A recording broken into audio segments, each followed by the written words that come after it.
Welcome to my YouTube channel. और कैसे आप सभी, आई होप सभी अच्छे होंगे। तो सबसे पहले भगवान जी का आशीर्वाद लिया और की दिन की शुरुआत। सबसे पहले आज दिन की शुरुआत की थी पजल लगाने से, क्योंकि कभी कभी ये हो जाता है कि पजल्स के सारे सेट लगाना पॉसिबल नहीं हो पाता। तो इसलिए मैंने आज डिसाइड किया कि पजल पहले ही मतलब स्लॉट में कंप्लीट कर लूँगी मैं। तो जो पुनीत सर की क्लासेस वगैरह हैं उनको अगर मैं देखना पॉसिबल नहीं होता तो उनकी जितनी भी पीडीएफ उनको डाउनलोड करके रखती हूँ, और जब भी मुझे प्रॉपर टाइम मिलता है ना उनको सोल्व करना स्टार्ट कर देती हूँ। और जो भी पजल ये होता है ना कि ये थोड़ी या तो मुझे टाइम लग रहा है या फिर कोई मिस्टेक हो रही है ना, तो उसमें मतलब क्लास का टाइम और वो शेड्यूल मेंशन होता है, तो उससे देख के और यूट्यूब से मैं वो क्लास देख लेती हूँ। क्लास में भी सिर्फ मैं वही पजल देखती हूँ जिसमें मुझे कोई मिस्टेक लगी या फिर मेरे से बनने में टाइम लग गया। क्योंकि कभी कभी होता है कि सर दूसरी ट्रिक से करवाते हैं और हम दूसरी ट्रिक से करते हैं ना, इसकी वजह से हमें उसमें तो उसकी वजह से हमें जो सर को टाइम लगता है उससे ज़्यादा टाइम लगता है, या फिर पजल हमारी गलत होना स्टार्ट हो जाती है। बहुत बार ऐसे कमेंट्स आते हैं जब सर क्लास करवाते हैं, मतलब अब तो प्रॉपर क्लास नहीं देखती हूँ मैं, लेकिन पीडीएफ से सोल्व करती हूँ मोस्टली क्वेश्चंस। लेकिन ये आते हैं कि मतलब पजल्स बनती नहीं है, या फिर पुनीत सर जो पजल करवाते हैं उनका लेवल बहुत हार्ड होता है। लेकिन एक्चुअल में ये है कि सर की पजल करने के बाद मैंने कोई भी लेवल हो, easy level, hard level, moderate level, कोई भी लेवल आता है ना, तो टेंशन नहीं होती, स्ट्रेस नहीं होता उस चीज़ का कि क्या आएगा पेपर में। मतलब हम उस चीज़ के लिए प्रिपेयर हैं पहले से। अगर पुनीत सर ये करने लग जाएं कि पहले से बहुत इजी इजी सेक्शन करवाने लग जाएं, या फिर बहुत इजी इजी पजल करवाना स्टार्ट कर देना, तो उसका ये होगा कि पेपर में बैठेंगे तो हम ये होंगे, अगर हार्ड आ गई तो हम कैसे करेंगे, या फिर बहुत इजी आ गई तो पेपर का कट ऑफ बहुत हाई चला जाएगा तो हम कैसे अटैम्प्ट करेंगे। तो ये बहुत सारी सिचुएशन उस टाइम पे हो जाती हैं और हम बहुत पैनिक कर जाते हैं उस चीज़ को लेके।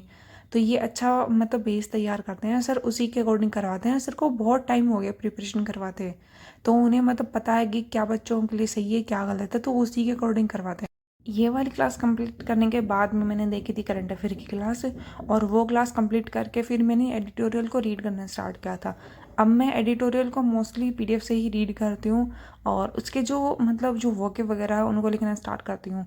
अब की बार आईबीपीएस में एक चीज़ और भी ऐड ऑन हुई है कि जो डिस्क्रिप्टिव है ना, उसके मतलब बेसिक बेसिक टॉपिक की मतलब किस किस पे मतलब आर्टिकल्स वगैरह जो भी आपको रिटर्न में लिखना होता है ना डिस्क्रिप्टिव, उसके टॉपिक्स के बारे में थोड़ा सा मतलब गाइड किया हुआ है कि इस पे बेस क्वेश्चंस आ सकते हैं।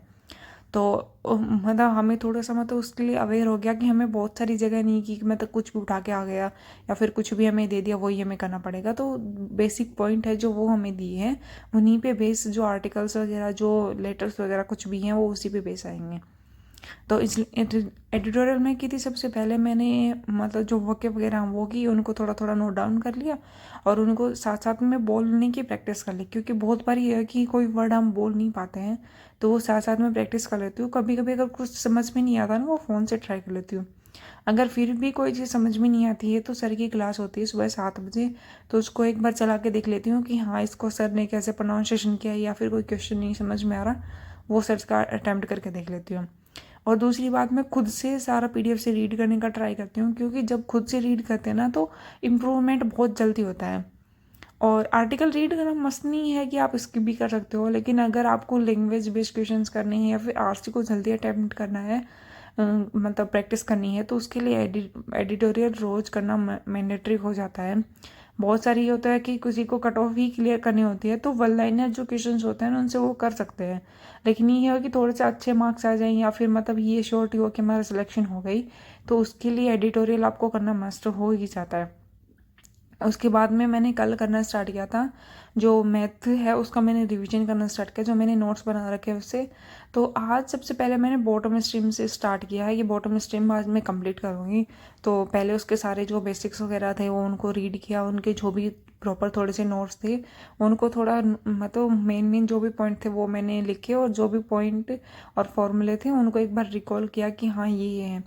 उसके बाद जो मैंने उसके क्वेश्चंस किए थे 10 से 15 के अप्रोक्स क्वेश्चन है, उसके ज़्यादा नहीं है, क्योंकि उसके बाद में सारे क्वेश्चन रिपीट हो जाते हैं तो उनका नोट्स बनाने का कोई फ़ायदा नहीं है। तो उसके बाद में मैंने जो बॉटम स्ट्रीम की जो मेरे पास लैपटॉप में पीडीएफ थी वहाँ से उसका दोबारा से एक बार प्रैक्टिस किया कि हाँ सारे क्वेश्चन प्रॉपरली मेरे से बन रहे हैं नहीं बन रहे हैं, मतलब रिवीजन करने के बाद में। तो मोस्टली सारे क्वेश्चन बन रहे थे, बस इक्का दुक्का जो है किसी ने या तो वो क्वेश्चन गलत थे या फिर उनकी लैंग्वेज में थोड़ा सा चेंज किया हुआ था। मतलब थोड़ा सा क्या, मतलब बहुत चेंज कर देते हैं तो उसमें थोड़ी सी प्रॉब्लम आ रही थी। तो मैंने देखा कि एक बार थोड़ी सी सर की क्लास देख लूँगी, जो वेरिएबल बेस्ड क्वेश्चन आते हैं ना उनकी, तो मुझे सारा सब क्लियर हो जाएगा। तो ये था मेरा आज का दिन। वीडियो अच्छी लगी तो लाइक कमेंट और शेयर जरूर करना, और अपने कमेंट करके अपना सजेशन ज़रूर देना। Thank you so much.